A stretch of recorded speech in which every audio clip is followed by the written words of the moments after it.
Okay, we're going to look at glitching up beats in Ableton. This is a secret, don't tell anyone. Okay, we've got a loop here, perfectly in time. It's played from Starless RMX. In line with Starless, RMX is guitar rig, but there's no effects loaded into it at the moment. We're now going to set that so you can't hear the audio, because you want to hear the audio come through on another track.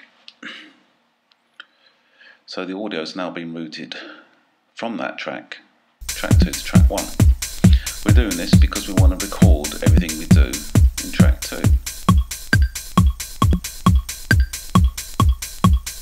So I'm going to quickly record Starless, 4 bars of Starless.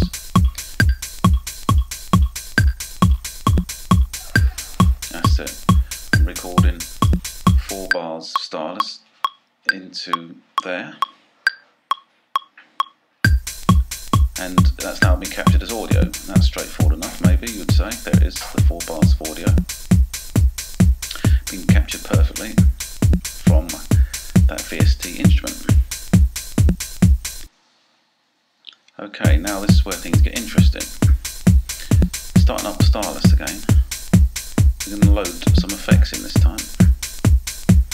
I'm choosing track to 12 and one of the presets, and they're just going through the presets. And this effect unit will mash up the beat in various ways. When you find something you like, you can go back to track 1 and capture that. Just make sure it's in time. It sounds alright to me. I'm going to record 4 bars. So you should have captured 4 bars. What I'll do is capture 2 or 3 different sounds.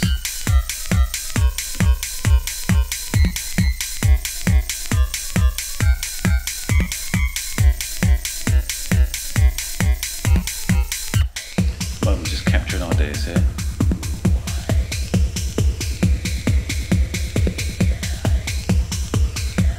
Did 2 bars to capture that time.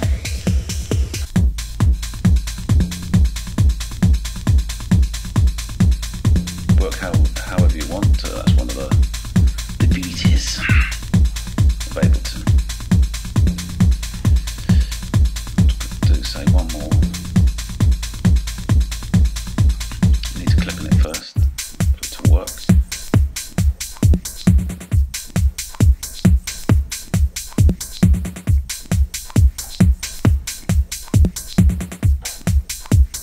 Okay, if we now turn off track 2, the VST instrument, get rid of that, we now have a collection of audio files.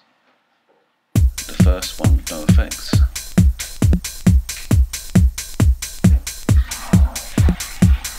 No, that isn't a toilet flashing. And these are all audio files I've captured. If you thought you heard a toilet flush in the background, you're just imagining things.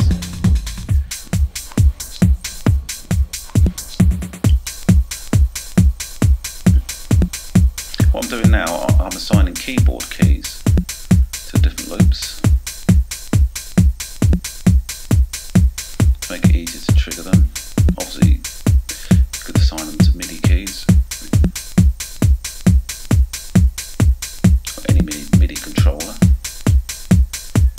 or if you've got an APC series controller, that will automatically do that anyway. I'm setting it to quarter beats now.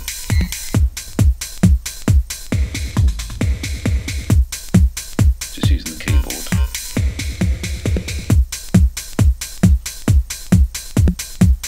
What I'm doing now is I'm recording a recording of a recording. So turn that one off and send it through to track 3. Track 3 is now going to record everything that's happening on track 1. And you carry on doing this as far as you want. So I'll set this one off recording.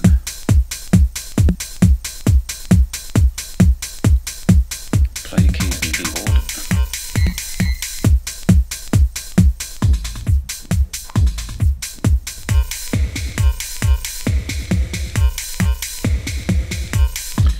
great thing about doing this is all these glitches are related to the main beat, so you're not changing the feel, in theory, of the main groove, you're just modifying it.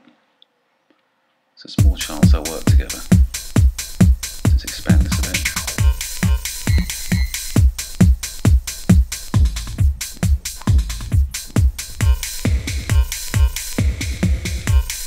Always check things in time.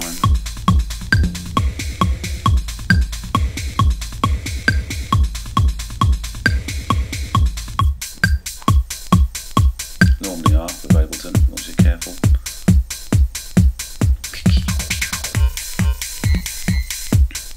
Great thing is you can actually drag that one we created. Oh, I'm going to create a loop first, aren't I? If you don't want to use the whole thing, just find a little section you like, slide it around. I've got a little 2-bar loop here, just going to slide around to find something you like.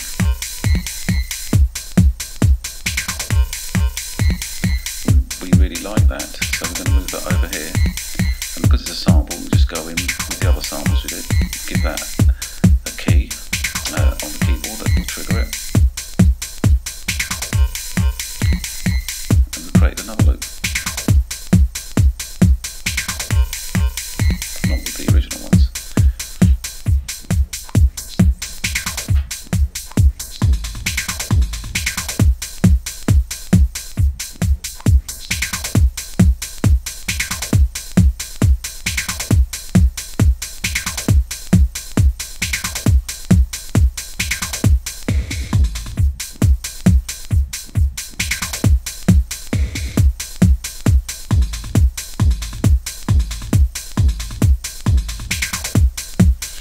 You can mess around with the global settings as well, which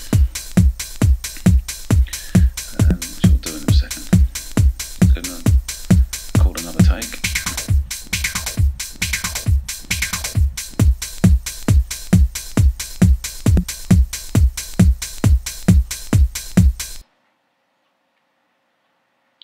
Need to play it first before we can listen to it.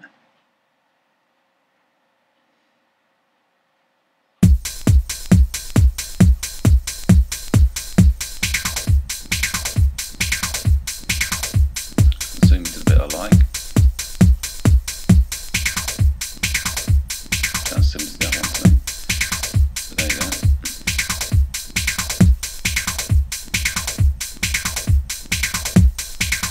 And let's begin the key number now as well. So I'm going to trigger it from the keyboard.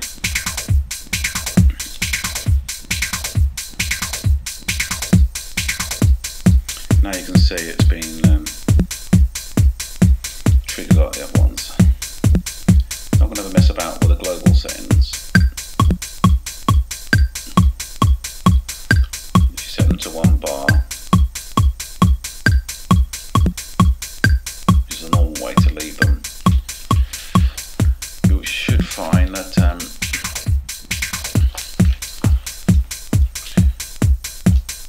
it's easy to trigger the samples, but you haven't got a lot of control of the loops. You get better results if you set it to 1/4, or now we're trying to none, it's probably too much control. Just be really spot on with pressing the keyboard and what you're doing, but it is possible to set it to none. An 1/8 still takes a bit of control because it'll go on the offbeat as well as the onbeat when you trigger. Probably the safest ones to use are bar and 1/4, unless you're really hot the triggers.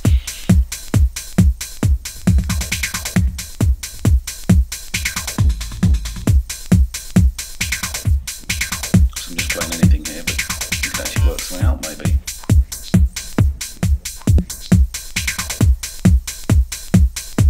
It's creating glitches anyway. Something to think about.